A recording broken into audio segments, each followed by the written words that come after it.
हाँ जी, देखिए अब हम लोग डिस्कस करते हैं रदरफोर्ड के मॉडल के बाद कि उसमें कौन कौन सी कमियां थी जिसको दूर करने के लिए दूसरे मॉडल प्रपोज किए गए। ठीक है, तो लास्ट टाइम हमने देखा था आपने अभी क्या बनाया, atomic number, atomic mass, proton का नंबर, इलेक्ट्रॉन का नंबर, न्यूट्रॉन का नंबर, ये सब कैलकुलेट करने से पहले हमने एक मॉडल पढ़ा था रदरफोर्ड मॉडल। ठीक है, that was the second model of atom. उससे पहले जे थॉम्सन का मॉडल हमने पढ़ा। बहरकैफ सेकंड मॉडल यानी रदरफोर्ड के मॉडल में कुछ खामियां थी जो कि बहुत बड़ी बड़ी खामियां थी और उसकी वजह से वो मॉडल भी फेल हो गया। वो कौन कौन सी गलतियां थी? पहला चीज़ तो रदरफोर्ड का मॉडल एटम की स्टेबिलिटी को एक्सप्लेन नहीं कर पाता। स्टेबिलिटी यानी हमने ऑलरेडी डिस्कस किया है कि जब इलेक्ट्रॉन किसी भी न्यूक्लियस के चारों तरफ घूमेगा, ठीक है, and electron is a charge particle, तो अकॉर्डिंग टू मैक्सवेल थ्योरी कि कोई भी चार्ज पार्टिकल जब एक्सेलरेट होता है, वेलोसिटी चेंज होगी ना गोल घूमने से, और वेलोसिटी अगर चेंज हुई तो एक्सेलरेशन आ गया। कोई भी चार्ज पार्टिकल जब एक्सेलरेट होता है तो उससे इलेक्ट्रोमैग्नेटिक वेव्स निकलती हैं। ठीक है, यानी एनर्जी को वो रिलीज करता है, एनर्जी को इमिट करता है, एनर्जी छोड़ता है, एनर्जी बाहर निकालता है। कौन? कोई चार्ज पार्टिकल जब एक्सेलरेट होता है तब। तो अगर वो एनर्जी कंटिन्यूअसली एक्सेलरेट करता रहेगा, इमिट करता रहेगा, तो उसकी अपनी एनर्जी कम होती जाएगी। कम होती जाएगी तो न्यूक्लियस की तरफ अंदर लगने वाला फोर्स ज़्यादा होता जाएगा। इसकी एनर्जी थी, इसीलिए तो बाहर का फोर्स सेंट्रीफ्यूगल अंदर वाले फोर्स को बैलेंस करके रखता था, इसलिए ऐसे घूमता था।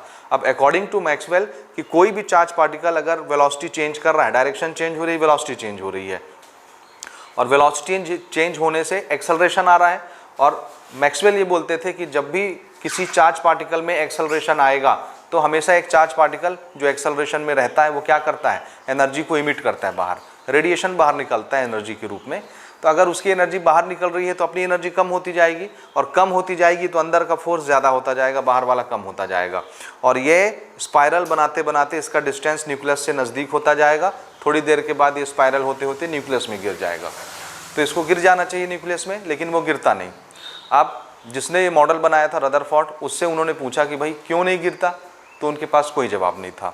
तो एटम की स्टेबिलिटी रदरफोर्ड का मॉडल एक्सप्लेन नहीं कर पाती थी, ये पहला ऑब्जेक्शन था। दूसरा ऑब्जेक्शन ये था कि कोई भी एलिमेंट हो, ध्यान से समझिएगा, आगे चल के फिजिक्स में हम लोग इसको डिटेल से पढ़ेंगे जब हम लोग एटम का चैप्टर पढ़ेंगे। ठीक है, कोई भी एलिमेंट अलग अलग क्यों होता है, हम हर एलिमेंट का नाम एक ही क्यों नहीं रख देते? तो आंसर है इसका प्रैक्टिकल रीज़न ये है, एक तो आप अभी पढ़ चुके हैं कि सब में प्रोटॉन अलग अलग होते हैं, इसलिए सबका नाम अलग अलग रखना पड़ता है। लेकिन प्रोटॉन तो आपको दिखता नहीं ना, आपने क्या गिना है प्रोटॉन कि किस में कितना प्रोटॉन है, क्या दिखता है? नहीं दिखता। तो हम किस चीज़ से फैसला करते हैं? जो हमको दिखता है।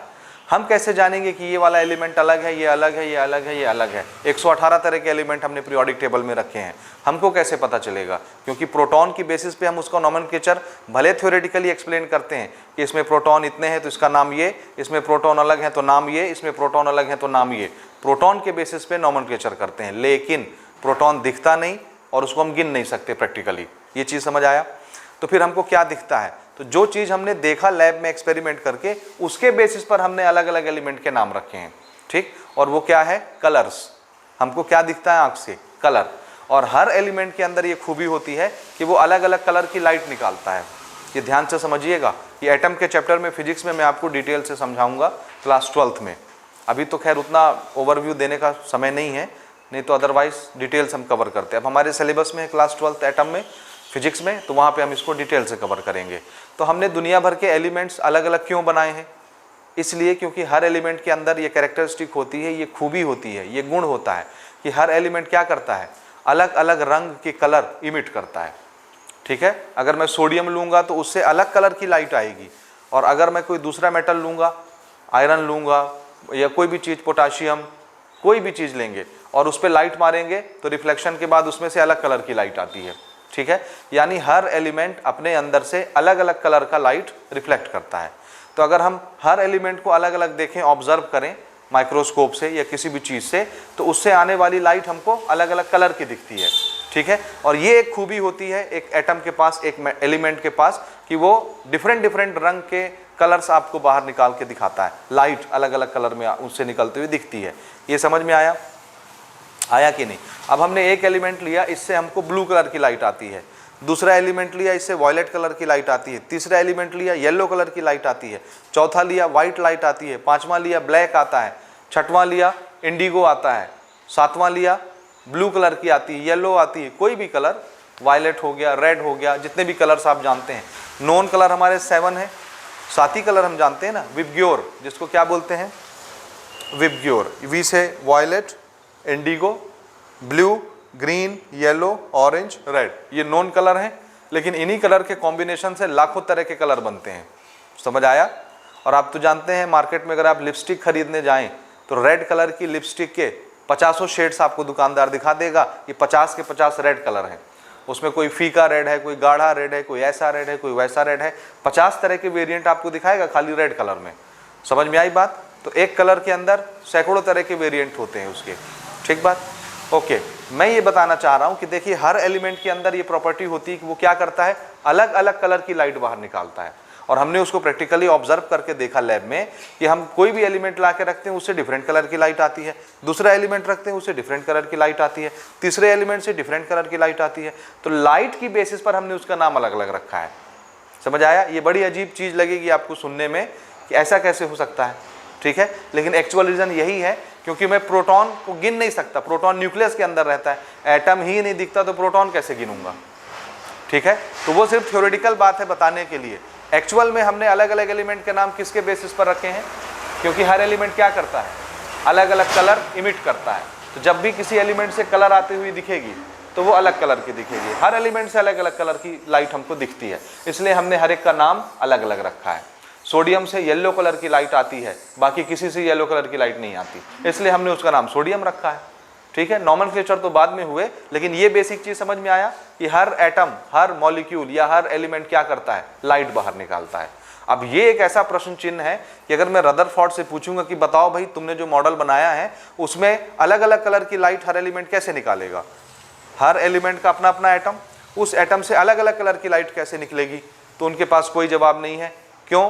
क्योंकि कलर ऑफ लाइट बताने के लिए उनको ये बताना पड़ेगा कि इलेक्ट्रॉन एक ऑर्बिट से दूसरे ऑर्बिट में आता है तो एनर्जी रिलीज करता है, एक से दूसरे में जाता है एनर्जी लेके, और वहां से जब लौटता है वापस अपने ऑर्बिट में तो एनर्जी बाहर निकालता है। वो लाइट के फॉर्म में हमको दिखती है। लेकिन उनके मॉडल में ऐसा कोई कॉन्सेप्ट था क्या ऑर्बिट वाला? एक ऑर्बिट, दो ऑर्बिट, चार ऑर्बिट, ऑर्बिटल वाला नहीं था। कोई नहीं था ना। उन्होंने सिर्फ क्या बताया, इलेक्ट्रॉन घूमता रहता है न्यूक्लियस के चारों तरफ। ठीक है, समझ आया? तो चूंकि ऑर्बिट का कोई कॉन्सेप्ट नहीं था, इसलिए इलेक्ट्रॉन एक एनर्जी लेवल से दूसरे एनर्जी लेवल में, दूसरे से तीसरे एनर्जी लेवल में, तीसरे से पहले एनर्जी लेवल में आने जाने का कोई रास्ता ही नहीं बताया उन्होंने। तो लाइट निकलने का कोई जवाब भी वो नहीं दे पाए, इसलिए वो मॉडल फेल हो गया। अब ये सारी चीजें आगे चल के बोहर को पता चली, नील्स बोहर को, कि हर एलिमेंट से अलग अलग कलर की लाइट निकलती है। तो उन्होंने इस चीज को बेस बनाया और इन पर रिसर्च किया, थोड़ी सी थ्योरी बनाई, डेवलप किया और सारी चीज़ें उन्होंने स्टडी की और अपना एक नया मॉडल बनाया। किसकी बात हो रही है? नील बोहर्स की। लेकिन नील बोहर्स का जो मॉडल हम पढ़ने वाले हैं उसमें हम लाइन स्पेक्ट्रम भी पढ़ेंगे, यानी हर एलिमेंट या हर एटम से अलग अलग कलर की लाइट कैसे निकलती है ये एक्सप्लेन होगा।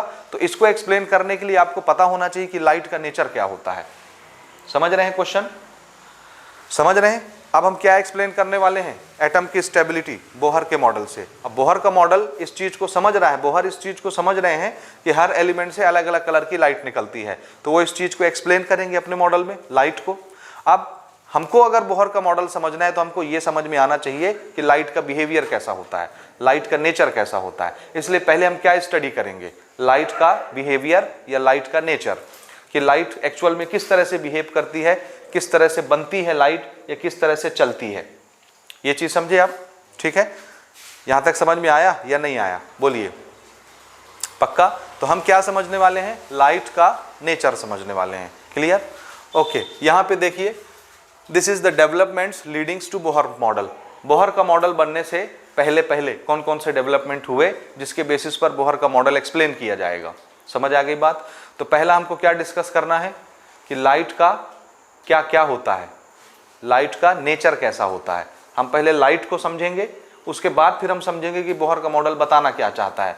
क्योंकि बिना लाइट को समझे, बिना लाइट के नेचर को समझे अगर मैं आपको बोहर का मॉडल एक्सप्लेन करूंगा तो आपके सर के ऊपर से निकल जाएगा, आपको पिक्चर ही नहीं समझ में आएगा कि ये क्या बोलना चाह रहे हैं बोहर अपने मॉडल में। समझ आया? इसलिए पहले हम किसको समझेंगे कि लाइट कैसे बनती है। ठीक है, हम जो हिस्सा देखते हैं लाइट का जिसमें हमको चीज़ें नज़र आती हैं वो सिर्फ इतनी सी चीज़ें हैं, यही कलर हमको दिखते हैं ना, या इनके कॉम्बिनेशन से बनने वाले छोटे मोटे कलर।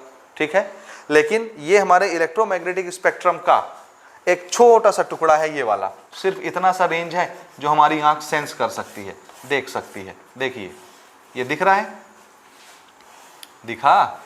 हाँ जी, 10 to the power 14 से लेके 10 to the power 16 तक, this is positive 16 not negative.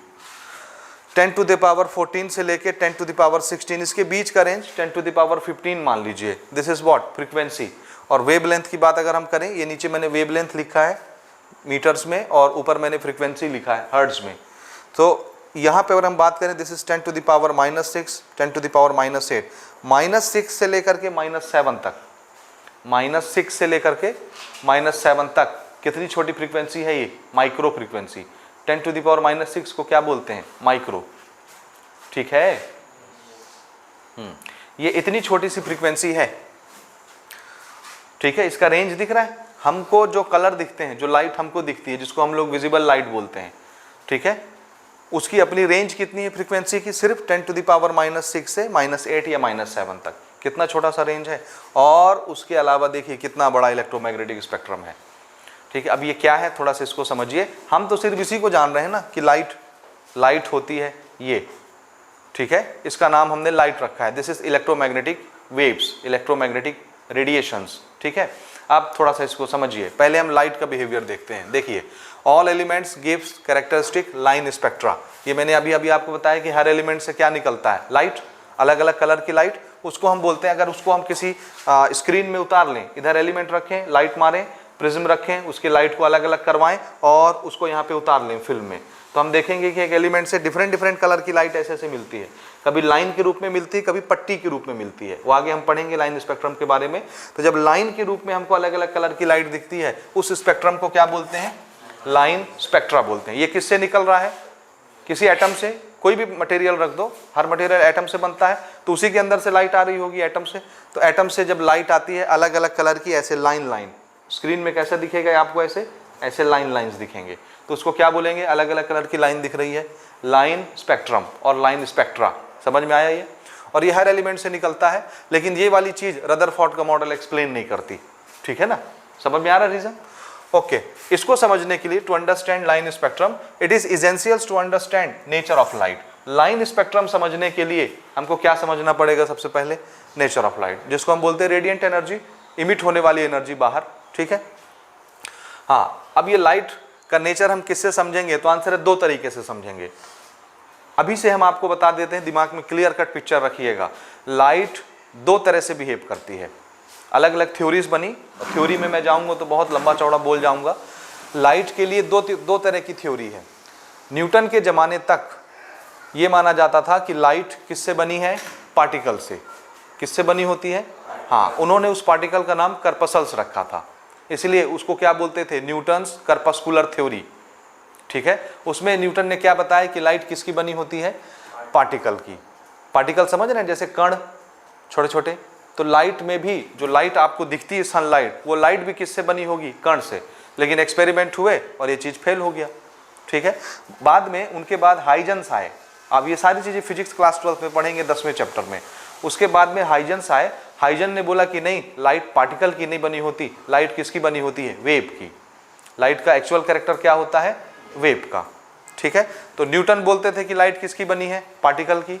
Huygens बोलते थे कि लाइट किसकी बनी है, वेव्स की। ठीक है, और वेव बोल के लाइट को उन्होंने बहुत सारी चीज़ें एक्सप्लेन की। किसने, हाइजन ने। जैसे कौन कौन सी चीज़ें, तो आप आगे चल के पढ़ेंगे। Interference of light, diffraction of light.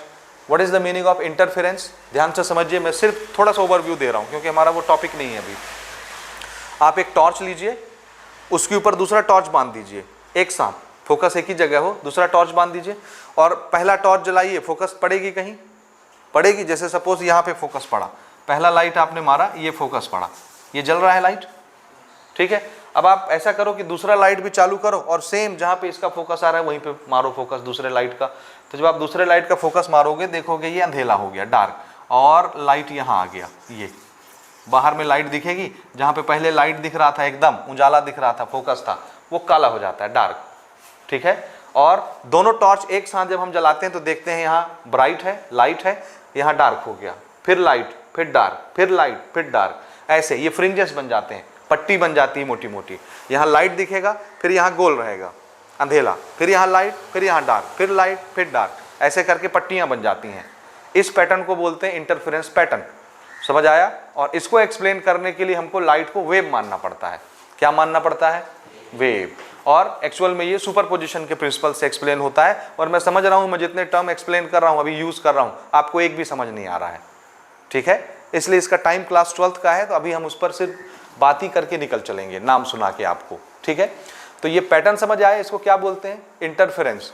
Interference का पैटर्न क्यों बनता है? क्या एक लाइट दूसरे लाइट को खा जाती है? यहाँ तो पहले लाइट जल रही थी, दूसरा वाला लाइट आया तो ये अंधेला हो गया, तो क्या एक लाइट ने दूसरे लाइट को निगल लिया, खा लिया, क्या डार्क हो गया? आंसर है नहीं। इसके लिए रीजंस हैं, और वो रीजन एक्सप्लेन करने के लिए लाइट को क्या मानना पड़ता है? वेव। विदाउट मेंशनिंग वेव आप इसको एक्सप्लेन नहीं कर सकते कि ये कैसे हो जाता है। ठीक है, इसको बोलते हैं इंटरफेरेंस। तो इंटरफेरेंस एक्सप्लेन करने के लिए लाइट को क्या मानना पड़ेगा? वेव मानना पड़ेगा। यहां तक समझ आया? ओके। दूसरी चीज होती है डिफ्रैक्शन।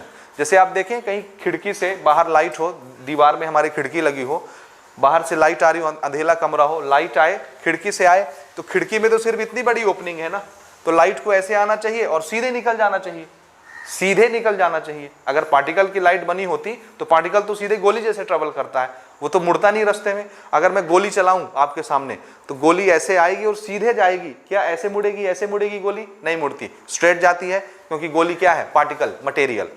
लाइट भी अगर मटेरियल होती, जो न्यूटन कहते थे करपसल्स, छोटे छोटे पार्टिकल, अगर वो पार्टिकल की बनी होती तो विंडो से जब लाइट आती तो वो सीधे जाती, आगे दीवार में टकरा जाती, सीधे, कहीं मुड़ती नहीं। लेकिन आप देखिए घर में, जैसे आप विंडो खोलते हैं, लाइट आती है, जहां विंडो होती है, ये आपको मैं इस तरह से समझाता हूं। यहाँ पे देखिए, सपोज दिस इज विंडो, ऐसे यहाँ से इधर से लाइट आती है, लाइट को तो ऐसे निकल जाना चाहिए था, सीधे इस तरह से, लेकिन हम देखते हैं लाइट ऐसे नहीं जाती, लाइट ऐसे मुड़ भी जाती है, नीचे भी उजाला हो जाता है, इधर भी उजाला हो जाता है जमीन में। देखें, विंडो से लाइट जब ऐसे निकलती तो सीधे नहीं जाती, ऐसे मुड़ जाती है नीचे की तरफ भी, नीचे भी उजाला रहता है, थोड़ी देर में पूरे कमरे में लाइट भर जाती है।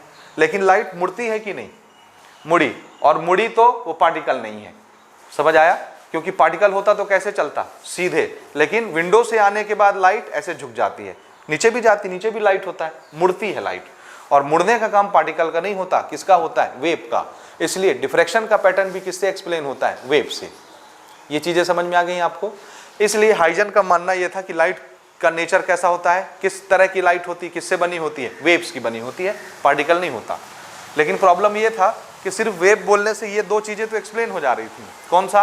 पहला इंटरफेरेंस, वो डार्क ब्राइट का जो पैटर्न बनता है वो एक्सप्लेन हो जाता था। दूसरा, ये लाइट का मुड़ना, डिफ्रैक्शन इसको बोलते हैं, डिफ्रैक्शन एक्सप्लेन हो जाता था। लेकिन बहुत सारे ऐसे फिनोमिना थे जो वेव मानने से एक्सप्लेन नहीं होते थे, लाइट को वेव मानने से एक्सप्लेन नहीं होते थे। जैसे कौन सा फिनोमिना? आगे चल के हम अभी पढ़ेंगे केमिस्ट्री में ही। एक फिनोमिना है ब्लैक बॉडी रेडिएशन, क्या? और एक फिनोमिना है फोटो इलेक्ट्रिक इफेक्ट। ठीक है, तो वो अगर आप लाइट को वेव मान के चलोगे तो आप ब्लैक बॉडी रेडिएशन कभी समझा ही नहीं पाओगे, एक्सप्लेन ही नहीं कर पाएगी लाइट। ठीक है, और वो अब आगे डिस्कस करेंगे। और दूसरी चीज फोटो इलेक्ट्रिक इफेक्ट। ठीक है, ये दोनों समझ लीजिए क्या है कम शब्दों में। ब्लैक बॉडी रेडिएशन का मतलब ये होता है कि कोई ऐसा ऑब्जेक्ट हम रखें सामने कि ये सारी की सारी कलर ऑफ लाइट को एब्जॉर्ब कर ले, हर फ्रीक्वेंसी की लाइट को एब्जॉर्ब कर ले, या हर फ्रीक्वेंसी ऑफ लाइट को इमिट कर दे। एक ऐसा मटेरियल रखिए, कोई भी चीज जिसमें लाइट डालें तो जितनी फ्रीक्वेंसी होती है लाइट में, ये सारी फ्रीक्वेंसी ये सब इमिट कर दे बाहर, हर फ्रीक्वेंसी की लाइट बाहर निकाल दे। तो ऐसे मटेरियल को क्या बोलते हैं? Black body. क्या बोलते हैं? हाँ, परफेक्ट एब्जॉर्बर या परफेक्ट इमीटर। ये आपको आगे समझ आएगा, ये थोड़े मोटे मोटे टर्म है ना, थोड़ा दिमाग लगाएंगे तब समझ में आएगा। अभी ये समझ में आया ये कैसे हो जाता है जी? वो हर कलर की लाइट इमिट कर देता है, हर फ्रीक्वेंसी की लाइट। कैसे एक्सप्लेन करोगे? वेव थ्योरी की बेसिस पे एक्सप्लेन नहीं होती। क्यों नहीं होती मैं आगे बताऊंगा आपको। ठीक है, दूसरी चीज है photo electric effect. Photo electric effect का मतलब ये होता है कि किसी हैवी मेटल में या किसी भी मेटल में अगर हम बीम ऑफ लाइट गिराएं, लाइट को गिराएं, तो वो क्या करता है? उस मेटल में से इलेक्ट्रॉन निकाल देता है। समझ आया? कोई भी लाइट आप किसी मेटल में डालिए, किसी भी मेटल में डालिए, लाइट गिरा मेटल में, बत्ती चालू की, लाइट गिरा, हम देखते हैं जैसे ही लाइट गिरता है इधर से इलेक्ट्रॉन निकलने शुरू हो जाते हैं, मेटल के इलेक्ट्रॉन इजेक्ट हो जाते हैं, बाहर निकल जाते हैं। क्यों हो जाता है जी? अगर लाइट वेव है तो वेव कैसे किसी पार्टिकल पर, इलेक्ट्रॉन पर फोर्स लगा के उसको धक्का मार के मेटल से बाहर निकाल देगी। इलेक्ट्रॉन मटेरियल है, मैटर मटेरियल, पार्टिकल होता है ना इलेक्ट्रॉन, वो तो वेव नहीं होता, उसके पास तो मास भी होता है, इलेक्ट्रॉन के पास पार्टिकल है। तो कोई वेव जब आएगी तो किसी इलेक्ट्रॉन को फोर्स लगा के कैसे मेटल से बाहर निकाल देगी, इजेक्ट कर देगी। आने वाली वेव है और निकलने वाला पार्टिकल है, कैसे निकल जाएगा? तो जब तक आप आने वाले को पार्टिकल नहीं मानोगे, लाइट को क्या नहीं मानोगे, पार्टिकल मटेरियल, तब तक आप ये एक्सप्लेन ही नहीं कर पाओगे कि इलेक्ट्रॉन कैसे निकल जाता है लाइट डालने से। तो लाइट को क्या मानना पड़ेगा, पार्टिकल। समझ में आ रहा है? तो ये कौन से दो एक्सपेरिमेंट मैंने बताए, एक आपको फोटो इलेक्ट्रिक इफेक्ट बताया, एक आपको ब्लैक बॉडी रेडिएशन बताया।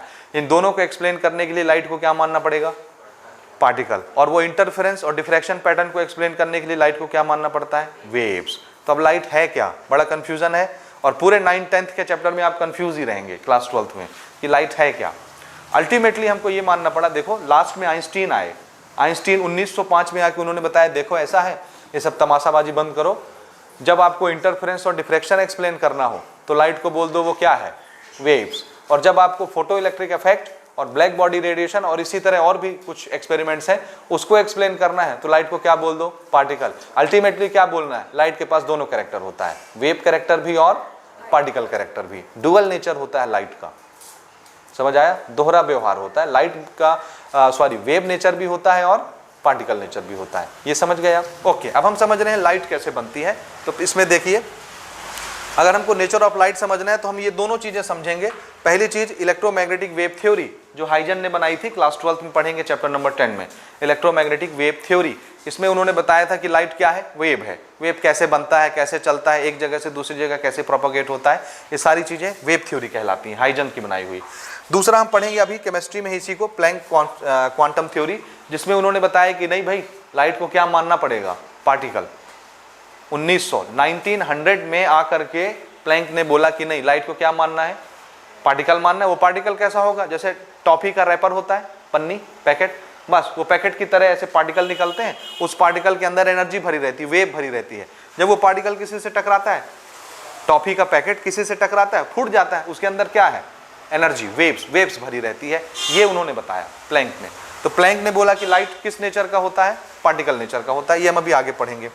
तो हमने dual behaviour of electromagnetic waves explain किया है, यानी लाइट पार्टिकल नेचर की भी होती है और वेव नेचर की भी होती है, ये हम अभी डिस्कस करेंगे। दूसरी चीज एटॉमिक स्पेक्ट्रा भी हम इसी बेसिस पर एक्सप्लेन करेंगे कि अलग अलग कलर कैसे निकलता है। जब तक आप लाइट को वेव और पार्टिकल दोनों नहीं मानेंगे, आप लाइन स्पेक्ट्रम एक्सप्लेन कर ही नहीं सकते, अलग अलग कलर की लाइट कैसे निकल के आती है। यहां तक समझे आप? ओके, अब हम इसमें से सबसे पहले ले रहे हैं इलेक्ट्रोमैग्नेटिक वेव थ्योरी। थोड़ी सी इसका डिस्क्रिप्शन समझिए थोड़ा सा, ठीक है? आगे क्लास 12th में हम इसको डिटेल से पढ़ेंगे। देखिए, मैक्सवेल का कहना ये था, इसको पहले मैक्सवेल ने डेवलप किया था ना, किसने, मैक्सवेल ने। मैक्सवेल ये बोलते थे कि देखो ये एक चार्ज है, क्या, इस चार्ज पार्टिकल को मैं अगर ऐसे ऐसे चला दूं, ये क्या होने लग गया, वाइब्रेट, ऑसिलेशन। ये चार्ज पार्टिकल है ना, एक खड़ा रहेगा, एक चार्ज पार्टिकल अपनी जगह पर अगर खड़ा रहता है तो अपने चारों तरफ एक फील्ड बनाता है जिसको बोलते हैं इलेक्ट्रिक फील्ड। क्या बोलते हैं, क्या बोलते हैं, इलेक्ट्रिक फील्ड। कौन बनाता है, चार्ज पार्टिकल। जब वो क्या रहता है, रेस्ट पर, स्टेशनरी, खड़ा रहता है, तो वो अपने चारों तरफ कौन सा फील्ड बनाता है, इलेक्ट्रिक फील्ड। समझ आया? और यही चार्ज पार्टिकल जब किसी तार के अंदर ऐसे चलने लगता है, करंट बन जाता है, तो करंट अपने चारों तरफ कौन सा फील्ड बनाता है, मैग्नेटिक फील्ड, मैग्नेट बन जाता है वो। तो चार्ज ही जब खड़ा रहता है तो इलेक्ट्रिक फील्ड बनाता है, जब चलने लगता है तो मैग्नेटिक फील्ड बनाता है। तो एक चार्ज दोनों तरह की फील्ड बनाता है, इलेक्ट्रिक फील्ड भी और मैग्नेटिक फील्ड भी। ये चीज समझे आप? अच्छा, अगर एक चार्ज को मैं ऐसे ऑसिलेट करा दूं, बहुत जोर से ऑसिलेट करा दूं किसी तार के अंदर, चार्ज ऐसे चलने लगा, तो ये तो दोनों फील्ड बना रहा है, इलेक्ट्रिक फील्ड भी बना रहा है, मैग्नेटिक फील्ड भी बना रहा है। लेकिन जब ये स्टेशनरी था तब, जब ऐसे सिंपल चल रहा था तब, अगर मैं इसको ऑसिलेट करा दूं तो इससे बनने वाले इलेक्ट्रिक फील्ड और मैग्नेटिक फील्ड भी क्या होने लगते हैं, ऑसिलेट, ऐसे। समझ आया? ऐसे चलने लगते हैं। तेरे को बहुत हंसी आ रही है, बाहर चला जा अगर ज्यादा हंसी आ रही है तो, ठीक है? ये बहुत इंपॉर्टेंट कॉन्सेप्ट है, इसको समझिए, टाइम पास मत कीजिए। समझ आ गई बात? एक ऑसिलेट होता हुआ चार्ज क्या बनाता है, ऑसिलेट होता हुआ इलेक्ट्रिक फील्ड और ऑसिलेट होता हुआ मैग्नेटिक फील्ड, ठीक है? अगर ये खड़ा रहेगा तो सिर्फ इलेक्ट्रिक फील्ड जो बनेगी वो भी कैसी रहेगी, स्टेशनरी, इसी जगह पर रहेगी, हिलेगी डुलेगी नहीं, ठीक है। और अगर ये सिर्फ तार के अंदर ऐसे चलता रहेगा एक डायरेक्शन में, तो जो मैग्नेटिक फील्ड बनेगी वो भी कैसी रहेगी, स्टेशनरी, अगल बगल बनती रहेगी, बस वहीं रहेगी। लेकिन अगर ये खुद ऑसिलेट होने लग जाए चार्ज, तो इससे बनने वाला इलेक्ट्रिक फील्ड और मैग्नेटिक फील्ड दोनों कैसे होने लगते हैं, ऑसिलेट, दोनों ऐसे ऑसिलेट होने लगते हैं। अब इलेक्ट्रिक फील्ड का काम ये होता है किसी चार्ज पार्टिकल को फोर्स लगाना, ठीक है। जो एक चार्ज इलेक्ट्रिक फील्ड बनाता है, इलेक्ट्रिक फील्ड किस पर फोर्स लगाता है, चार्ज पर। लेकिन अगर ये खुद ऐसे ऑसिलेट होने लग जाए तो इससे बनने वाला इलेक्ट्रिक फील्ड भी कैसे होने लग जाएगा। ऐसे इमेजिन करो, इसमें एक धागा बंधा हुआ है, रस्सी, अगर मैं इसको ऐसे चलाने लगूं, हिलाने लगूं, तो धागा भी कैसे होने लगेगा, वेव की तरह हिलने लगेगा। तो इस धागे के साथ यहां जो चार्ज बंधा होगा वो चार्ज भी कैसे होने लगेगा, समझ आया। और इसी से रेडियो बना, आपका मोबाइल फोन बना, इसी से सारी चीजें वर्क करती हैं। ये फिजिक्स में हम लोग पढ़ेंगे डिटेल से। बस आपको ये समझ लेना है कि एक ऑसिलेट होता हुआ चार्ज क्या बनाता है, एक ऑसिलेट होता हुआ इलेक्ट्रिक फील्ड और एक ऑसिलेट होता हुआ मैग्नेटिक फील्ड। तो सोर्स कौन है इन दोनों को बनाने का, ये चार्ज। और ये स्टेशनरी चार्ज है या moving charge, oscillating charge, oscillating charge, समझ आया। तो अगर एक चार्ज ऑसिलेट होता है तो उससे बनने वाला इलेक्ट्रिक फील्ड और मैग्नेटिक फील्ड भी क्या होता है, ऑसिलेट होता है। और मजे की बात यह है कि एक बार ये ऑसिलेट हुआ, एक बार इलेक्ट्रिक फील्ड और मैग्नेटिक फील्ड बने, और अब ये मर भी जाए, चार्ज खत्म भी हो जाए, इलेक्ट्रिक फील्ड मैग्नेटिक फील्ड बन गए ना। अब ये किसी सोर्स के मोहताज नहीं है, ये जिंदा है कि नहीं, ऑसिलेट हो रहा है कि नहीं। एक बार अगर इलेक्ट्रिक फील्ड या मैग्नेटिक फील्ड कोई भी बन गया तो ये इलेक्ट्रिक फील्ड आगे बढ़ता है और मैग्नेटिक फील्ड को पैदा करता है, वो मैग्नेटिक फील्ड इलेक्ट्रिक फील्ड को पैदा करता है, वो इलेक्ट्रिक फील्ड मैग्नेटिक फील्ड को पैदा करता है, फिर वो इलेक्ट्रिक फील्ड को बनाता है, फिर वो मैग्नेटिक फील्ड को बनाता है। और अभी ये यहाँ था, फिर यहाँ था, फिर यहाँ था, फिर यहाँ था, चलने लगता है। और जिसने इसको पैदा किया था उसकी जरूरत भी नहीं होती, उसको मुड़ के भी नहीं देखता कि वो जिंदा है कि मर गया। एक बार बन गया तो अभी एक दूसरे को बनाते जाते हैं, चलते जाते हैं, बनाते जाते हैं, चलते जाते हैं और चलते चले जाते हैं। फिर इनको सोर्स की जरूरत नहीं है, ये कंटिन्यूअसली मूव करते जाते हैं। ये बड़ी अजीब चीज है, आपको शायद समझ ना आए, ठीक है। और ये सारी चीजें क्लास 12th में चल के आप लोग पढ़ेंगे। कुछ कुछ बात समझ में आया। तो इलेक्ट्रिक फील्ड और मैग्नेटिक फील्ड एक बार बन गया तो फिर वो क्या करते हैं, खुद ही एक दूसरे को बनाने लगते हैं। इलेक्ट्रिक फील्ड किसको बनाएगा, मैग्नेटिक को, मैग्नेटिक किसको बनाएगा अगली बार, फिर इलेक्ट्रिक मैग्नेटिक को, फिर मैग्नेटिक इलेक्ट्रिक को, फिर इलेक्ट्रिक मैग्नेटिक को। और ये यहां से बढ़ते जा रहे हैं, प्रोपागेट करते जा रहे हैं। प्रोपागेट करना यानी आगे बढ़ना। समझ में आया ये बात या नहीं आया। अब ये कैसे होते हैं, तो आंसर है यहां पे देखो, ये मैंने इलेक्ट्रिक फील्ड बनाया है येलो कलर की, दिख रहा है, और मैग्नेटिक फील्ड मैंने दिखाया है रेड कलर से, ठीक है। दिख रहा है, दोनों कलर दिख रहा है, हाँ। और दोनों एक दूसरे पर 90 डिग्री होते हैं। ये वाला प्लेन देखो, येलो कलर वाला, ये ऐसे प्लेन है जैसे बोर्ड है, बोर्ड प्लेन, ये बोर्ड के साथ ऐसे चिपक के चल रही है, ये ना बोर्ड को छोड़ के ऊपर आ रही है ना अंदर जा रही है। और जो रेड कलर वाली लाइन है वो ऐसे चल रही है, यहाँ से बाहर अंदर गई, बोर्ड के अंदर गई और घूम के यहाँ से ऐसे बाहर आई, और फिर ऐसे गई, अंदर गई और फिर घूम के यहाँ से ऐसे बाहर आई, फिर अंदर गई। ये किस प्लेन में चल रही है, ऐसी प्लेन है, ए ऐसे अंदर जाती फिर बाहर निकलती है, फिर अंदर जाती फिर बाहर निकलती है। समझ में आया, ये आया या नहीं आया। तो एक कौन से प्लेन में चल रही है, ये वाले प्लेन में, ऐसे ऐसे ये, और दूसरा किस प्लेन में चल रहा है, ऐसे। तो दोनों एक दूसरे पर कितना एंगल बना रहे हैं, 90 डिग्री। तो दोनों के बीच का एंगल कितना होता है जी, बोलिए। हाँ, दोनों के बीच का एंगल कितना होता है। अगर मैं यहाँ पर एंगल दिखाना चाहूँ आपको, ये, तो ये वाला एंगल ऐसा, दिस एंगल, ये दिख रहा है, ये दिख रहा है, ये वाली लाइन इस प्लेन को दिखाती है, बोर्ड को, और ये अंदर से ऐसे बाहर, बाहर से ऐसे अंदर, ये वाला प्लेन बोर्ड के अंदर बोर्ड के बाहर। ये z डायरेक्शन समझ आ रहा है, z एक्सिस आ रहा है समझ में। तो इसमें ये ऐसे ऐसे चलता है और इन दोनों के बीच का एंगल कितना, 90 डिग्री। तो इलेक्ट्रिक फील्ड और मैग्नेटिक फील्ड, इनके बीच एंगल कितना मेंटेन रहता है, 90। एक बार ये ऐसे चलेगा, ध्यान से देखो, यहां से पैदा हुआ, ये इलेक्ट्रिक फील्ड ऐसे आया, ये किसको बनाएगा, ये वाले मैग्नेटिक फील्ड को, बाहर। तरीका समझ आ रहा है। फिर ये ऐसे मैग्नेटिक फील्ड आया, ये किसको बनाएगा, नीचे वाले इलेक्ट्रिक फील्ड को। आ रहा है, इमेजिनेशन हो रहा है। नीचे वाला इलेक्ट्रिक फील्ड किसको बनाएगा, अंदर वाले मैग्नेटिक फील्ड को, 90 डिग्री। फिर ये किसको बनाएगा, ऊपर वाले मैग्नेटिक इलेक्ट्रिक फील्ड को। फिर ये किसको बनाएगा, इधर वाले मैग्नेटिक फील्ड को। फिर वो किसको बनाएगा, नीचे वाले इलेक्ट्रिक फील्ड को। तरीका समझ आ रहा है। और ये एक दूसरे को 90 डिग्री में बनाते चले जाते हैं और ऐसे आगे बढ़ते चले जाते हैं, ठीक है।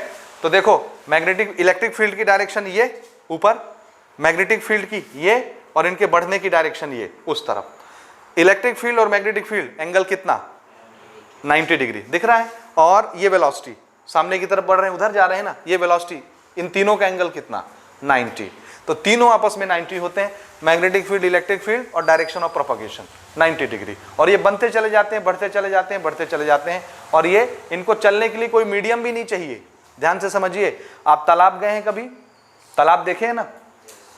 अगर तालाब में हम एक जगह ऐसे पत्थर फेंक दें तो पानी वहाँ कैसे हलचल करता है और वहाँ वेव बनती है, छोटा सा, फिर वो फैलती है, फिर फैलती है और ऐसे लहर ऐसे ऐसे ऐसे किनारे तक आ जाती है, देखें आप। लेकिन अगर बीच में पानी के मॉलिक्यूल ना हो तो वो लहर आ पाएगी क्या? तो वो वाली वेव चलने के लिए क्या चाहिए उसको? मटेरियल, मीडियम चाहिए ना चलने के लिए। अगर पानी का मॉलिक्यूल ही नहीं होगा तो वेव किनारे तक नहीं आ पाएगी। लेकिन ये एक बार पैदा हो गया तो बीच में कोई मीडियम है या नहीं है इसको कोई फर्क ही नहीं पड़ता। मीडियम नहीं है तो भी बिना मीडियम के ही ये चलती है, इसको मीडियम की जरूरत ही नहीं है, पार्टिकल की जरूरत ही नहीं है। इसीलिए सन से अर्थ तक बीच में कुछ भी नहीं है, वैक्यूम है, फिर भी लाइट आती है कि नहीं?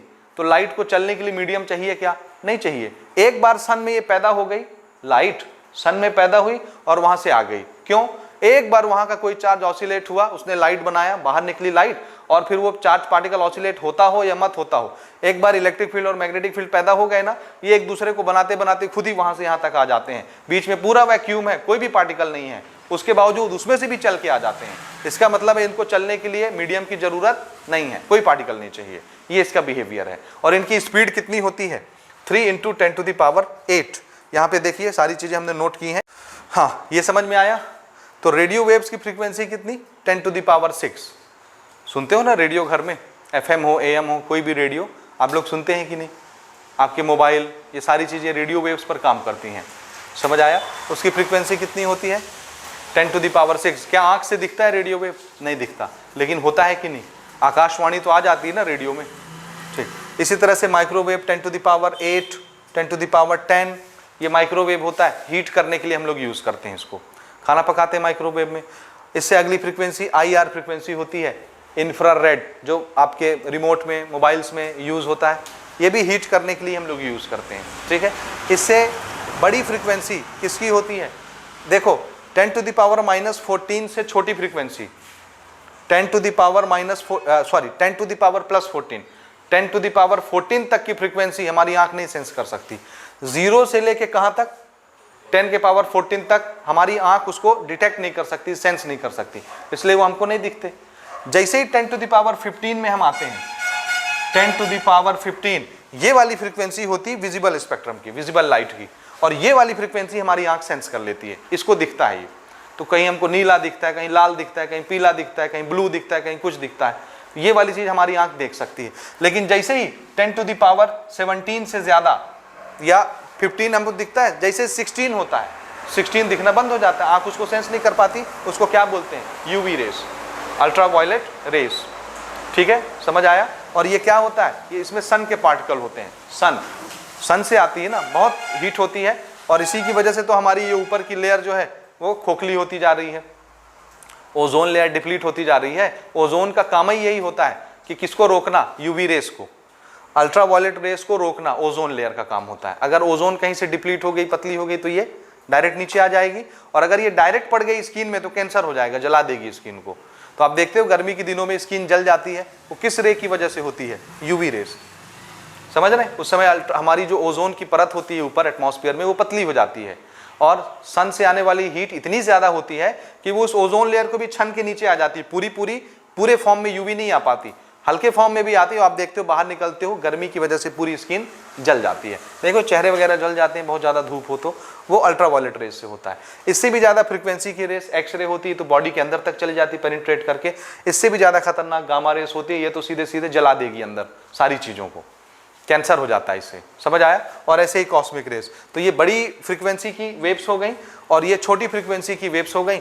ना तो 10⁻14 से छोटी फ्रीक्वेंसी हम देख सकते हैं, ना 10⁻16 से आगे की फ्रीक्वेंसी की वेव्स हम देख सकते हैं। हमको सिर्फ कौन सी वेव दिखती है? 10⁻15 वाली वेव, जिसका नाम हमने क्या रखा है? Visible light. समझ आई बात? तो ये सब के सब क्या है? ये एक फैमिली है। ध्यान से देखिए इधर, ये सब के सब क्या है? एक फैमिली है, और उसी फैमिली का एक मेंबर क्या है? लाइट, जिसको हम देखते हैं। ये कलर्स, ये इस फैमिली का मेंबर है, और इस पूरी फैमिली का नाम मैक्सवेल ने क्या रखा? Electromagnetic spectrum. क्या नाम रखा? हाँ, एक शब्द में यही कहलाते हैं इलेक्ट्रोमैग्नेटिक वेव्स।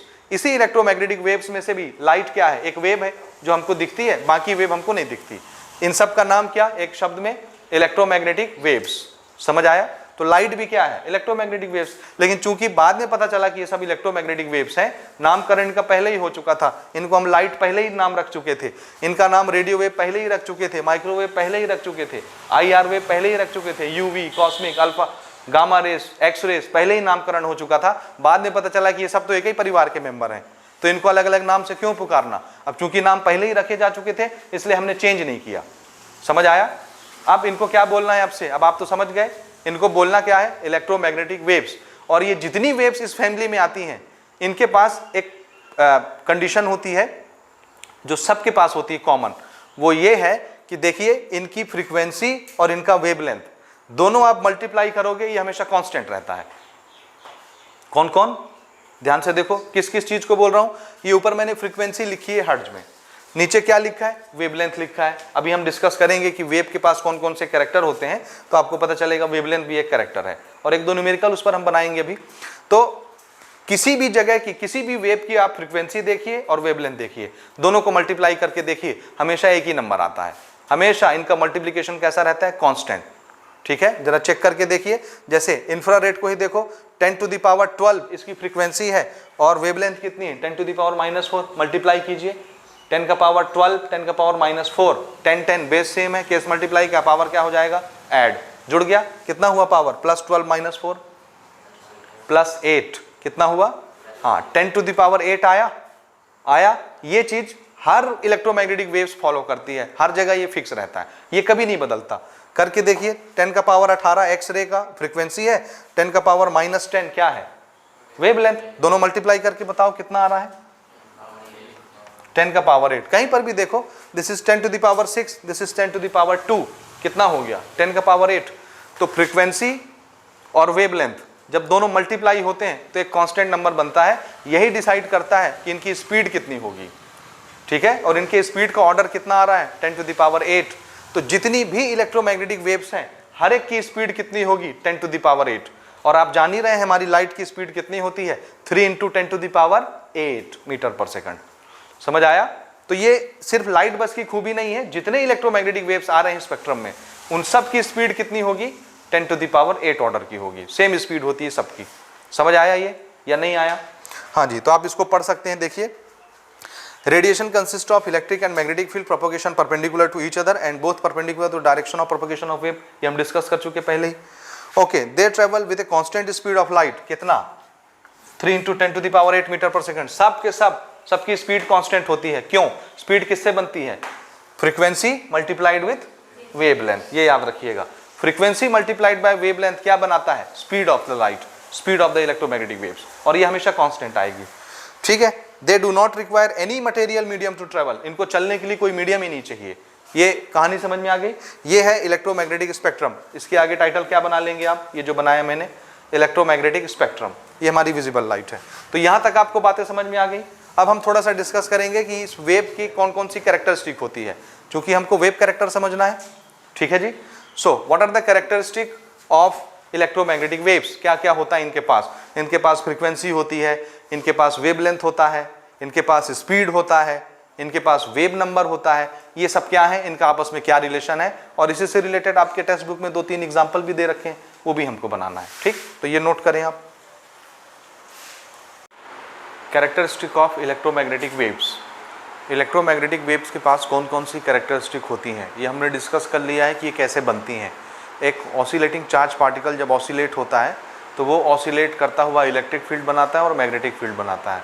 वो इलेक्ट्रिक फील्ड खुद से एक मैग्नेटिक फील्ड प्रोड्यूस करती है अपने 90 डिग्री पर, और वो मैग्नेटिक फील्ड अगली बार इलेक्ट्रिक फील्ड बनाता है, और दोनों एक दूसरे को बनाते जाते हैं, आगे बढ़ते जाते हैं, और उनको चलने के लिए किसी मीडियम की भी ज़रूरत नहीं पड़ती, वो लाइफ लॉन्ग चलते रहते हैं, और उसके सोर्स पर फिर वो डिपेंड नहीं करते। ठीक है, तो ये सारी चीज़ें हमने डिस्कस कर ली, कैसे बनता है इलेक्ट्रोमैग्नेटिक वेव्स, और कैसे कैसे चलता है, और कौन से गुण उनके पास होते हैं। ठीक है, अब हम ये डिस्कस करते हैं कि एक वेव के पास कौन कौन सी प्रॉपर्टी होती है। तो यहाँ पर कुछ प्रॉपर्टीज़ हमने नोट की है, कैरेक्टरिस्टिक, इसको आपको ध्यान में रखना है, क्योंकि इसके ऊपर आपके न्यूमेरिकल अभी पूछे जाएंगे। आपके एग्जाम्पल में भी न्यूमेरिकल हैं और पीछे एक्सरसाइज में भी न्यूमेरिकल्स हैं। ठीक है, तो इसको देख करके हम लोग न्यूमेरिकल की तरफ आगे बढ़ते हैं। देखिए सबसे पहला कैरेक्टरिस्टिक यहाँ पे ध्यान से देखिए, मैंने ये एक इलेक्ट्रोमैग्नेटिक वेव्स बनाया है। इसमें किस किस चीज़ को क्या क्या बोलते हैं पहले आप वो नॉमेनक्लेचर समझ लीजिए। ऊपर में ये जो कर्व आपको दिख रहा है ये, इसको बोलते हैं क्रेस्ट, ठीक है ना। जैसे लहर पानी की चलती है तो जब पानी की लहर ऐसे ऊपर उठती है तो ऊपर उठने वाली वेव को क्या बोलते हैं, क्रेस्ट। और जो नीचे जाती है ऐसे, नीचे वाली वेव को क्या बोलते हैं, ट्रफ। इसका नाम क्या है, ट्रफ, और इसका नाम क्या है, क्रेस्ट। समझ आया? ऊपर वाली वेव को क्या बोलना, क्रेस्ट, नीचे वाली वेव को क्या बोलना है, ट्रफ। ट्रफ, ठीक है जी, यहाँ तक क्लियर हुआ?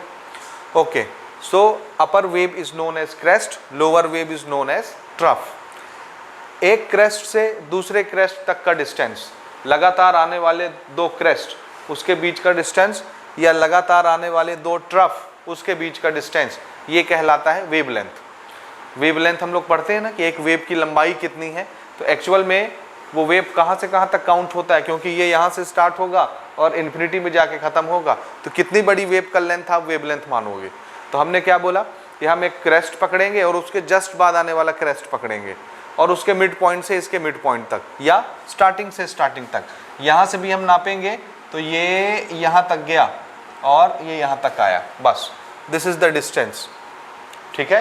या ये वाला क्रेस्ट यहाँ से स्टार्ट हो रहा है, तो अगला क्रेस्ट जहाँ से स्टार्ट होगा ये वाला डिस्टेंस क्या कहलाएगा, वेवलेंथ, जिसको हम लोग क्या बोलते हैं, लैम्डा। समझ में आया, नहीं आया?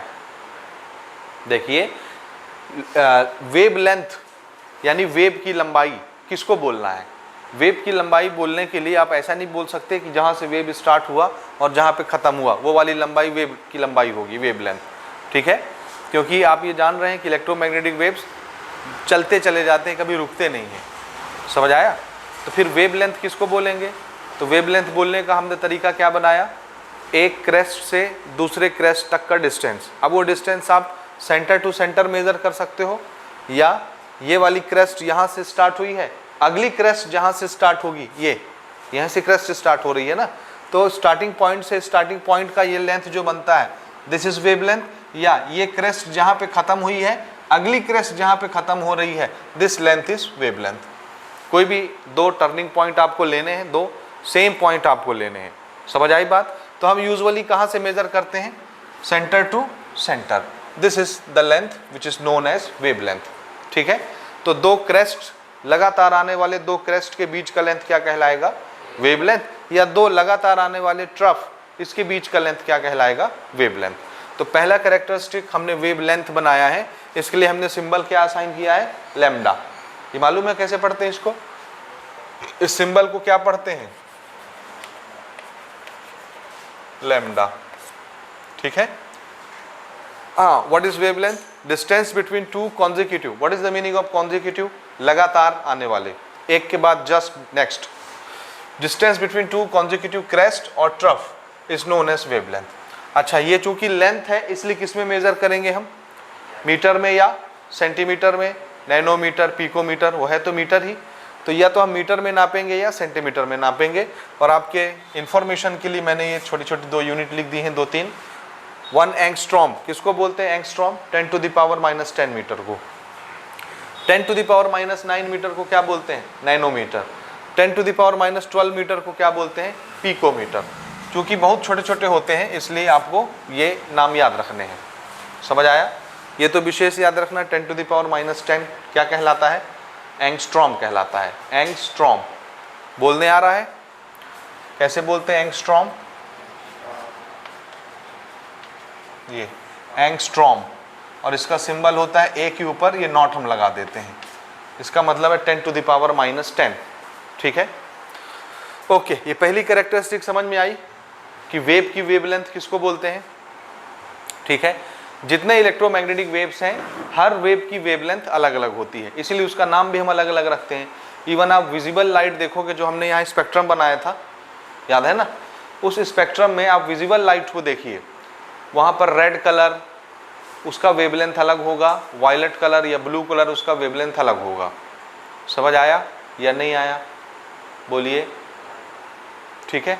कहाँ से स्टार्ट किए थे हम उसको, वेवलेंथ हमने नोट किया है वहाँ पे, देखेंगे आप, देखिए कितना होता है जी वेवलेंथ विजिबल लाइट का? कहाँ से कहाँ तक जा रहा था? फ्रीक्वेंसी लिखे थे, वेवलेंथ लिखे थे? देखिए देखिए अपनी नोट्स में देखिए, फ्रीक्वेंसी लिखे थे या वेवलेंथ लिखे थे?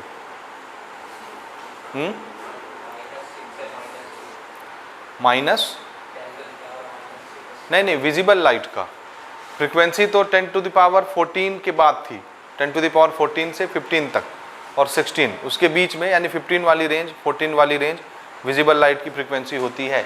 नीचे आपने जो लिखा था ना विजिबल स्पेक्ट्रम बनाया था ना विबग्योर करके, ठीक है, उसमें रेड और वायलेट विबग्योर, उसकी फ्रीक्वेंसी का रेंज या वेवलेंथ का रेंज कहाँ से कहाँ तक था? 750 और इधर 400, 350, कितना? 400, तो वो 350 से 750 तक जाता है, ठीक है, मोटा मोटा, ठीक है ना। हाँ, वैसे देखोगे तो एंगस्ट्रॉम में अगर हम उसकी बात करें तो 3800 से लेकर के 8000 तक जाता है, या 4000 एंगस्ट्रॉम से लेकर के 8000 एंगस्ट्रॉम तक, मोटा मोटा ऐसे याद रखिए एंगस्ट्रॉम में, इसमें, ठीक है, उस पर हम अभी आते हैं। अच्छा, दूसरी कैरेक्टरिस्टिक देखिए जो वेव के पास होती है, वो है फ्रीक्वेंसी। फ्रीक्वेंसी किसको बोलते हैं? एक सेकंड में कितने साइकिल वेव कंप्लीट कर लेती है? साइकिल समझ रहे हैं? जैसे ये वेव यहाँ से स्टार्ट हुई, ये ऐसे चली और यहाँ तक आई, इसका एक साइकिल खत्म। वन साइकिल किसको बोलना, समझ आया? यहाँ से ये वेव बनी और ये यहाँ तक आ गई, this is one cycle of wave. इसको क्या बोलना है? ये एक वेव है, so this is one cycle. फिर इसी ने ये दूसरा साइकिल रिपीट किया, फिर तीसरा साइकिल रिपीट करेगा, चौथा साइकिल रिपीट करेगा, पांचवा साइकिल रिपीट करेगा। एक सेकंड में जितने साइकिल बनेंगे इसके, वो क्या कहलाएगी? इसकी फ्रीक्वेंसी। समझ आया? आया या नहीं आया? क्या आया? क्या होता है फ्रीक्वेंसी? एक सेकंड में कितने साइकिल वेव कंप्लीट करती है। या इसको आप ऐसे भी समझते हो, सर्कल के लैंग्वेज में देखो, एक सेकंड में एक पार्टिकल कितनी बार यहाँ तक आया, यानी कितने साइकिल कंप्लीट किया है, कितने चक्कर कंप्लीट किया है। एक सेकंड में जितने चक्कर वो कंप्लीट कर लेगा, उसको क्या मानेंगे? उसकी फ्रीक्वेंसी। तो यहाँ पे चक्कर नहीं होता, यहाँ पे क्या होता है? साइकिल का मतलब होता है ये, ठीक है, this is one wave, this is one cycle, so this is one cycle. और एक सेकंड में ऐसे जितने साइकिल बनेगी वेव की, वो क्या कहलाएगी? इसकी फ्रीक्वेंसी कहलाएगी। फ्रीक्वेंसी को दिखाने के लिए हमने सिंबल बनाया है न्यू। इसको क्या पढ़ते हैं? न्यू। वी बना के थोड़ा सा टेढ़ा कर दीजिए तो वी जैसा नहीं दिखेगा, ठीक है, वी से वेलोसिटी भी हो सकता है, तो वी को बनाओ, वी तो ऐसा दिखेगा ना, ये, तो आप इसमें अंतर नहीं पहचान पाओगे ये वी है कि क्या है। तो इसको थोड़ा सा मोड़ दो, तो मैं इसके ऊपर के दोनों एंड को ऐसे मोड़ देता हूँ, इधर झुका देता हूँ। तो इसको क्या पढ़ते हैं? न्यू। इसका नाम क्या है? बोलिए नाम। न्यू। इसको न्यू पढ़ते हैं। और ये किसके लिए हमने सिंबल बनाया है? Frequency. So what is frequency? Number of wave passing through a point in 1 second. एक पॉइंट से एक सेकंड में कितनी वेव पास होती है, ठीक है, या नंबर ऑफ साइकिल भी आप बोल सकते हैं, number of cycles in 1 second, ठीक है, number of cycle in 1 second, this is also known as frequency. या एक पॉइंट से कितने साइकिल पास होते हैं। अब साइकिल किसको बोलेंगे? 1 साइकिल ऑफ वेव, ये मैंने आपको बताया, दिस इज 1 साइकिल। तो अगर मैं यहाँ पर एक पॉइंट बनाऊं और आपसे पूछूं कितने वेव्स पास हुए, कितने साइकिल कंप्लीट हुए, तो अब क्या एक साइकिल कितनी बड़ी वेव को काउंट करेंगे? आंसर है इतनी बड़ी वेव को। तो जब इतनी बड़ी वेव पार होगी इस पॉइंट से, तो हम बोलेंगे ये पार हो गया तो एक वेव हुआ, जैसे ये पार हुआ, देखिए दिस इज 1 वेव, फिर ये पार होगा, ऐसे ही दिखेगा, दूसरा वेव, फिर ये पार होगा, तीसरा वेव। समझ रहे हैं एक वेव कितने को काउंट करना है? तो इस तरह से एक पॉइंट से जितने वेव पास होते हैं एक सेकंड में, वही क्या कहलाती है? उसकी फ्रीक्वेंसी कहलाती है। सो number of wave passing through a point in 1 second is frequency. और इस सिंबल का नाम क्या रखा है हमने? न्यू। याद रहेगा? ये रहेगा, ओके। अब इसको काउंट कैसे करेंगे, मेजर कैसे करेंगे? तो मैंने आपको बताया दिस इज व्हाट, साइकिल पर सेकंड। एक सेकंड में जितने साइकिल पार होते हैं एक पॉइंट से, उसी को क्या बोलते हैं? फ्रीक्वेंसी। तो हमने इसकी यूनिट भी इसी से बनाई है, number of cycle passing through a point in 1 second. So number of cycle पर सेकंड इज फ्रीक्वेंसी। और इसको इतना लंबा यूनिट बोलने के बजाय हम क्या बोलते हैं? हर्ट्ज। यूनिट क्या रखी हमने इसकी? हर्ट्ज। हर्ट्ज का मतलब क्या है?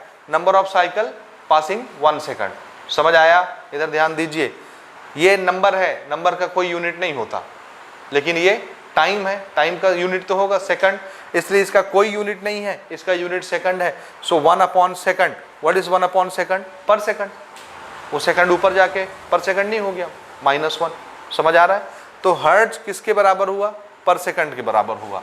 तो हमको जरूरत पड़ेगी तो हम फ्रीक्वेंसी की यूनिट पर सेकंड लिखेंगे या उसी को डिराइव करके क्या लिख देंगे? हर्ट्ज लिख देंगे। तो आपको दोनों याद रखना है। मैं यूजुअली न्यूमेरिकल्स में ये यूज करूंगा, पर सेकंड फ्रीक्वेंसी की यूनिट। ठीक है जी। अगली क्वांटिटी है वेलोसिटी। हाँ, वेलोसिटी किसको बोलना है? जब कोई वेव स्ट्रेट लाइन में 1 सेकंड में जितना डिस्टेंस ट्रेवल करती है, 1 सेकंड में स्ट्रेट लाइन वाला डिस्टेंस, इसको बोलते हैं लीनियर डिस्टेंस। तो 1 सेकंड में जितना डिस्टेंस एक वेव ट्रेवल करती है, इस डिस्टेंस को क्या बोलते हैं? उसकी वेलोसिटी बोलते हैं। वेलोसिटी का तो डेफिनेशन ही यही है, डिस्टेंस कवर्ड और displacement covered in unit time. 1 second में जितना डिस्टेंस आप कवर करेंगे वही डिस्टेंस क्या बन जाती है? वेलोसिटी बन जाती है। वेलोसिटी के लिए हमने सिंबल c दिया है और हम ये पहले ही डिस्कस कर चुके हैं कि आपकी वेव की जो फ्रीक्वेंसी है और जो वेव लेंथ है, दोनों का मल्टीप्लिकेशन हमेशा कांस्टेंट आता है। आता था, देखिए स्पेक्ट्रम खोलिए जो भी आपने नोट किया है, किसी भी इलेक्ट्रोमैग्नेटिक वेव्स को पकड़ो, किसी भी रेडियो वेव को या इंफ्रारेड को या यूवी को, एक्सरे को, गामा रेस को, किसी को भी पकड़ो, उसकी वेवलेंथ देखो, उसकी फ्रीक्वेंसी देखो, दोनों को मल्टीप्लाई करके देखो, हमेशा कितना आता है? 10⁸ समझ आया? तो आपका वेलोसिटी जो है वो कांस्टेंट रहता है इलेक्ट्रोमैग्नेटिक वेव्स का। हर इलेक्ट्रोमैग्नेटिक वेव्स, चाहे वो कोई भी हो, कुछ भी नाम उसका रखा हो हमने, उसका वेलोसिटी कितना होगा हमेशा? किस ऑर्डर का? 10⁸ का। और ये किससे बनता है? फ्रीक्वेंसी और वेवलेंथ के मल्टीप्लिकेशन से। इनका मल्टीप्लिकेशन कांस्टेंट रहता है। तो इसके रिलेशन पर अभी हम आते हैं। So this is what linear distance covered by wave in 1 second. Linearly जब कोई वेव 1 सेकंड तक चलती है तो जो डिस्टेंस कवर होता है उसी को क्या बोलते हैं? क्या बोलते हैं? वेलोसिटी। और यूजुअली कितना होता है ये? लाइट के लिए आप जानते हैं 3 × 10⁸। अब लाइट भी एक पर्टिकुलर टाइप की इलेक्ट्रोमैग्नेटिक वेव्स है, तो अगर उसकी वेलोसिटी 3 × 10⁸ है तो बाकी सब की भी वेलोसिटी कितनी होगी? 3 × 10⁸, क्योंकि हर जगह ये रेशियो कांस्टेंट रहता है। हो गया? हाँ, अगली चीज, ये 3 कैरेक्टरिस्टिक वेव की हो गई। इसके अलावा 2 कैरेक्टरिस्टिक और देखिए। एक है एम्पलीट्यूड। एम्पलीट्यूड बोलते हैं हाइट को, कि ये क्रेस्ट कितना ऊंचा है, ट्रफ कितना नीचे है, इसकी हाइट कितनी है। इसको हम ए से डिनोट करते हैं, ये वाली हाइट, ये दिस इज एम्पलीट्यूड। ठीक है, समझ आ रहा? वेव ज़्यादा पावरफुल होगी, उसका एम्पलीट्यूड ज़्यादा होगा, कम पावरफुल होगी, एम्पलीट्यूड कम होगा। सो हाइट ऑफ क्रेस्ट या depth of trough, this gives amplitude. Amplitude का मतलब क्या है? हाइट। और हाइट भी लेंथ ही होती है ना, इसलिए इसको किस में नापेंगे? लेंथ में, मीटर में, सेंटीमीटर में। So this is what it is, height of crest और डेप्थ ऑफ ट्रफ। समझ आ रहा है? और ये चूंकि लेंथ ही है इसलिए इसको किस में नापेंगे? मीटर या सेंटीमीटर में। Okay, the next quantity is wave number. Wave number क्या चीज है? वेव नंबर ये है कि अगर मैं एक बड़ी लंबी चौड़ी वेव में से 1 सेंटीमीटर की वेव काट के अलग करूं, कितना लेंथ लूं इसका? सिर्फ 1 सेंटीमीटर। दिखाने के लिए मैं उसको ऐसे दिखा रहा हूं, अदरवाइज आप जान रहे हैं 1 सेंटीमीटर कितना छोटा होता है। तो 1 सेंटीमीटर की लेंथ में जितने वेव्स होंगे उसको गिन लीजिए। क्या करना है? 1 सेंटीमीटर, बहुत छोटा सा लेंथ है 1 सेंटीमीटर। 1 सेंटीमीटर की लेंथ में जितने वेव होते हैं उसको काउंट कीजिए। कैसे काउंट करना है? एक वेव कितने को काउंट करते हैं? एक वेव। आंसर है दिस इज 1 वेव, यहां से यहां। समझ आए? 1 साइकिल इज 1 वेव।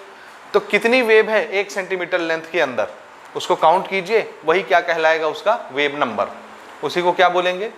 हाँ, so number of waves present in 1 unit length. 1 unit length 1 metre भी हो सकता है, 1 सेंटीमीटर भी हो सकता है, कुछ भी। तो हमने 1 सेंटीमीटर लिख लिया। Number of waves present in 1 centimetre length, this is known as wave number. और हमने न्यूमेरिकली इसको कैलकुलेट करके देखा कि ये किसके बराबर होता है? आंसर है 1 वेवलेंथ के बराबर। वेवलेंथ का रेसिप्रोकल लीजिए, बहुत छोटा सा नंबर आएगा। समझ रहे हैं? बहुत छोटा सा नंबर आएगा, वही नंबर किसका नंबर बन जाता है? Wave number. तो ये याद रहेगा जी। न्यूमेरिकली इसका वैल्यू किसके बराबर होता है? रेसिप्रोकल लीजिए, किसका लेना है रेसिप्रोकल? वेवलेंथ का। तो वेवलेंथ के रेसिप्रोकल के बराबर होता है वेव नंबर। इसके लिए हमने सिंबल कोई नया नहीं रखा।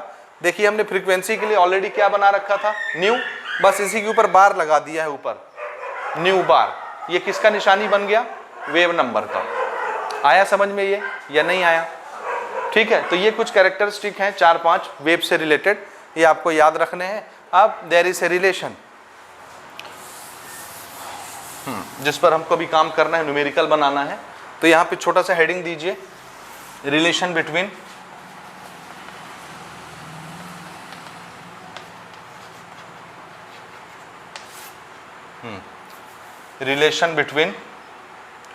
C न्यू एंड लैम्डा, यानी वेलोसिटी, फ्रीक्वेंसी एंड वेवलेंथ, इनका क्या रिलेशन होता है। तो ये ऑलरेडी हम अभी डिस्कस कर चुके हैं कि किसी भी इलेक्ट्रोमैग्नेटिक वेव्स की फ्रीक्वेंसी और वेवलेंथ दोनों का मल्टीप्लिकेशन हमेशा कैसा आता है, 3 × 10⁸ यानी कांस्टेंट, और उसी कांस्टेंट का नाम क्या रखे, स्पीड ऑफ लाइट और वेलोसिटी ऑफ इलेक्ट्रोमैग्नेटिक वेव्स। ये चेक कर लीजिए, ठीक है, समझ आ रहा है ये कि नहीं आ रहा? सिंबल्स पहचान में आ रहे हैं?